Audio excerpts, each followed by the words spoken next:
धुळ्यातील आंबे गावात हृदयद्रावक घटना, आईसह चिमुकल्याचा मृत्यू, एक बालक गंभीर.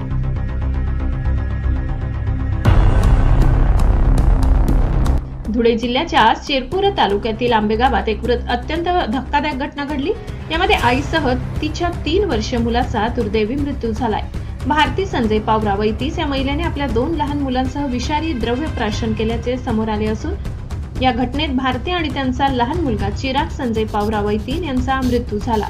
तर 5 वर्षीय थोरला मुलगा रियांश याची प्रकृती चिंताजनक असून त्याच्यावर धुळे जिल्हा रुग्णालयात उपचार सुरू आहेत. घटनेची माहिती मिळताच नातेवाईकांनी शिरपूर उपजिल्हा रुग्णालयात मोठी गर्दी केली. ही घटना नेमकी आत्महत्या आहे की यामागे काही घातपात, याबाबत सखोल पोलीस तपास करत आहेत. या घटनेमुळे संपूर्ण तालुक्यात खळबळ उडाली आहे. Bureau report, Dhule. सहसंपादक अनिल बोराडे.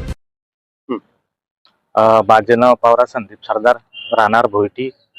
आमची मुलगी आरती भिकन पावरा वय वर्ष 30.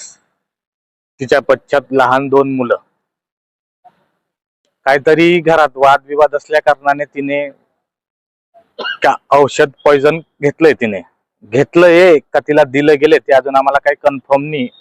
आता PM रूमला आम्ही चेक केलं असता तिच्या जांघ्यांवरती थोडं मारहाणचे निशाण आहेत, दड्या दाबल्याच्या निशाण आहे, कमरेवरती निशाण आहे. आम्ही डेड बॉडी चेक केली. आमची मुलगी एक मयत झाली आणि लहान बाळ 3 वर्षाचा चिराग पावरा तो मयत आहे आणि एक मुलगा क्रिटिकल कंडिशन मध्ये, त्याला धुळ्याला रेफर केले. आम्हाला संध्याकाळी 6:30 वाजता कुठल्या एखाद्या अननोन नंबरवरून कॉल आला होता का तुमची मुलगीने असं केलंय भाऊ. आम्ही धावत पडत शिरपूर कॉटेज हॉस्पिटलला आलो होतो.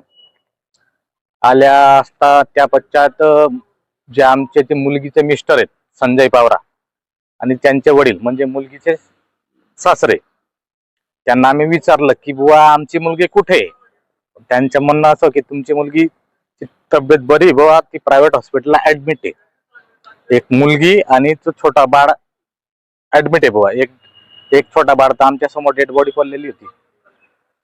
तर आम्ही ती मुलगीला तपास करण्यासाठी गावात 4-5 हॉस्पिटलला फिरलो, पण तिकडं काय आम्हाला दिसलीच नाही. मग रिटर्न कॉटेज हॉस्पिटलला येतात, तिकडं आम्हाला डॉक्टरांशी बोललो आम्ही, डॉक्टर किरण पवार.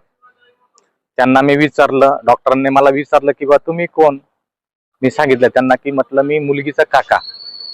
तर डॉक्टरांना मी विचारलं की बुवा आमची मुलगीची कंडिशन कशी, तुम्ही कुठे रेफर केलं, शिरपूरला एखाद्या प्रायव्हेट हॉस्पिटलला रेफर केलं का धुळ्याला रेफर केलं. मग त्यांनी मला सांगितलं की मुलगी डेड आहे भाऊ आणि एक छोटा बाळ डेड आहे आणि एक मुलग्याची कंडिशन थोडी क्रिटिकल आहे, त्याला प्रायव्हेट हॉस्पिटलला रेफर करण्यात आलंय. रात्री 9:30 वाजता आम्ही त्या दवाखान्यात गेलो असता त्याला धुळ्याला रेफर करण्यात आलंय. त्याची पण कंडिशन खूप क्रिटिकल आहे भाऊ असं. थँक्यू.